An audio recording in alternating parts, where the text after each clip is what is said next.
سخی اور بخیل کا قصہ۔ کہا جاتا ہے کہ قدیم زمانے میں ایک بخیل اور ایک سخی اکٹھے سفر پر نکلے تھے۔ اللہ کے حکم سے انہوں نے ایک لمبا فاصلہ طے کیا، صحراؤں سے گزرتے ہوئے یہاں تک کہ وہ ایک وسیع شہر کے کنارے پر پہنچے۔ لفظی طور پر ایک جنگل کا آغاز۔ وہاں انہوں نے ایک بڑا درخت دیکھا جس کا سایہ دور دور تک پھیلا ہوا تھا۔ سخی نے بخیل سے کہا، آج رات ہم یہی آرام کریں، پھر صبح شہر میں داخل ہوں گے۔ بخیل نے اتفاق کیا اور دونوں درخت کے سائے میں بیٹھ گئے۔ پھر سخی نے اپنا کھانا نکالا اور بخیل سے کہا کہ چلو پہلے میرا کھا لیتے ہیں، پھر جب رات ہو جائے گی تو تمہارا۔ لیکن جیسے ہی سورج غروب ہوا اور اندھیرا چھا گیا، بخیل نے اپنے آپ کو سوچا، سفر بھی لمبا ہے، اگر ہم سب کھانا کھا لیں کہ تو پھر بھوک کا کیا حال ہوگا۔ یہ سوچ کر اس نے اکیلے ہی کھانا کھا لیا۔ جب سخی کو معلوم ہوا کہ اس نے ناراض ہو کر بخیل کو چھوڑنے کا فیصلہ کیا اور وہ اسے چھوڑ کر رات کی تاریکی میں چلا گیا۔ یہاں تک کہ وہ ایک پرانی ویران چکی تک پہنچ گیا۔ اس نے کہا، میں رات یہیں گزاروں گا اور جو اللہ چاہے گا صبح ہوگا۔ وہ چکی کی بالائی منزل پر چڑھ گیا۔ وہ سونے ہی والا تھا کہ وحشی جانوروں کا ایک گروپ ایک ایک کر کے چکی میں داخل ہونا شروع ہو گیا۔ شیر پہلے داخل ہوا، پھر چیتا، بھیڑیا، گیدڑ اور لومڑی۔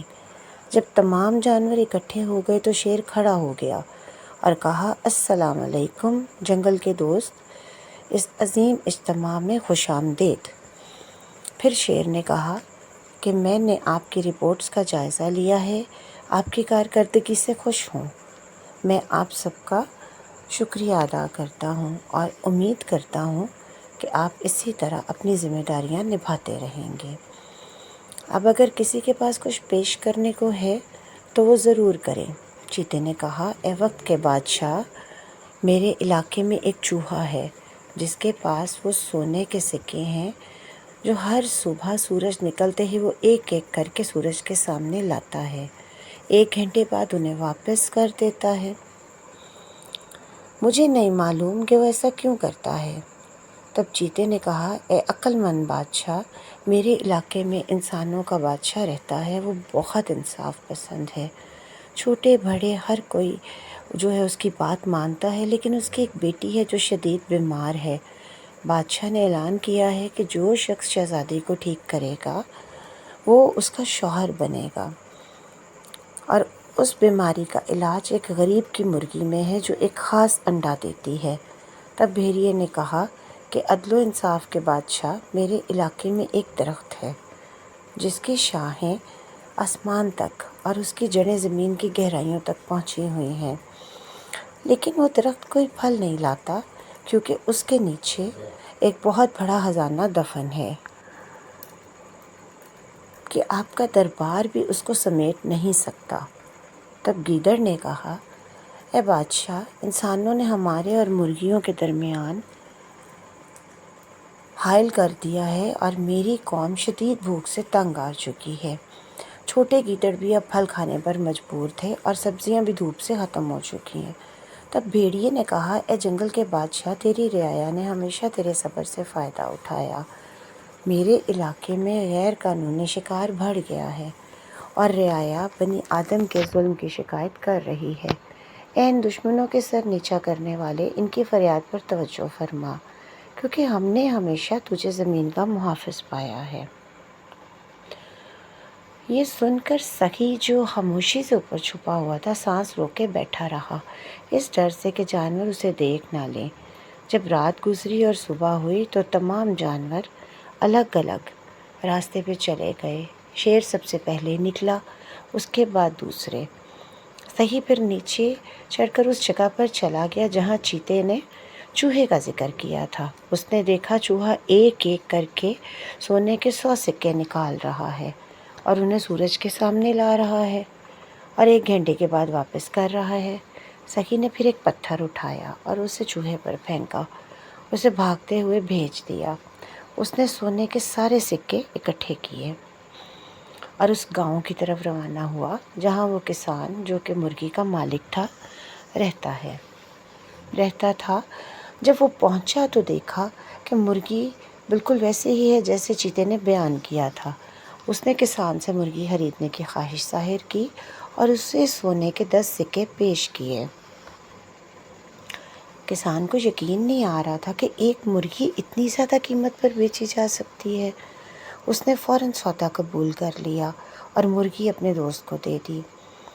دوست مرغی کو لے کر ایک درخت کے سائے میں بیٹھ گیا اور انتظار کر رہا تھا کہ وہ انڈا دے گی۔ مرغی نے انڈا دیا تو اس نے انڈا اپنی جیب میں ڈالا اور بادشاہ کے محل کی طرف روانہ ہو گیا۔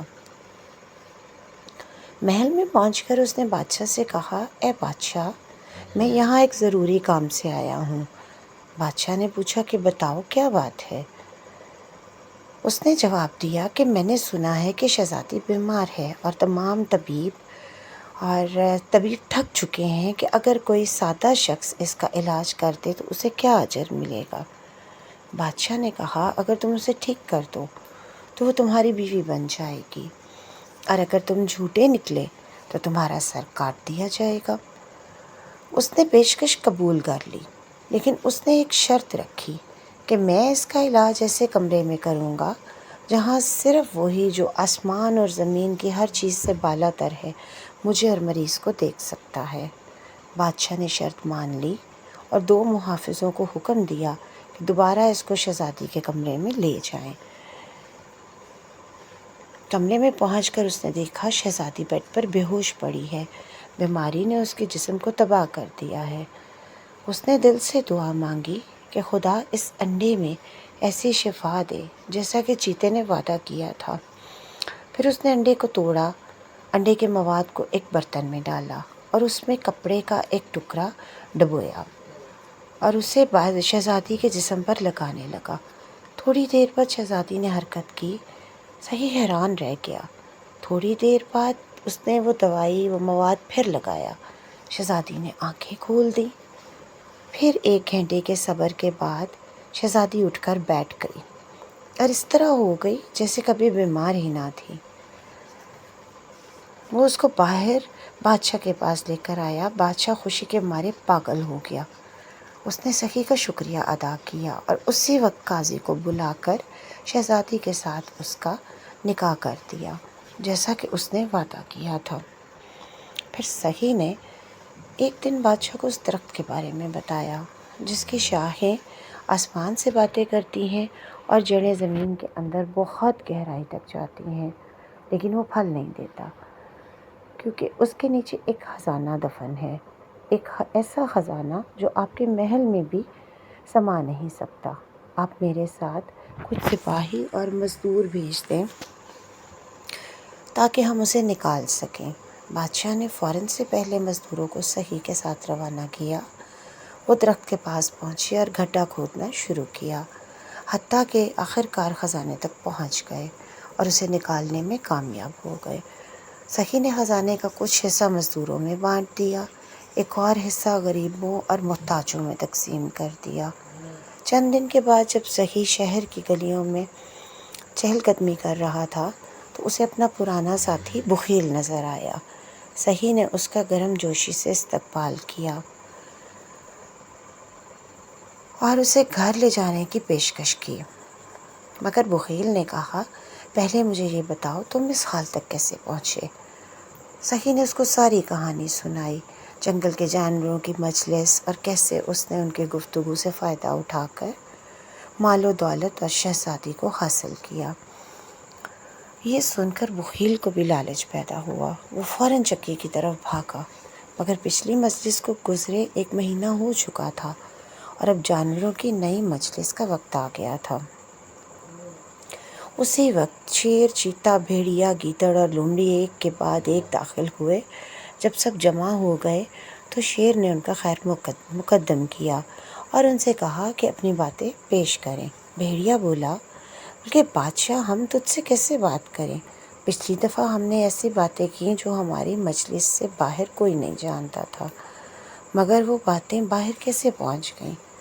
چوہے کے سکے چرا لیے گئے، عجیب مرغی بیچ دی گئی اور درخت کے نیچے سے خزانہ نکال لیا گیا، اور مجھے یقین ہے کہ کوئی چھپ کر ہماری باتیں سن رہا تھا۔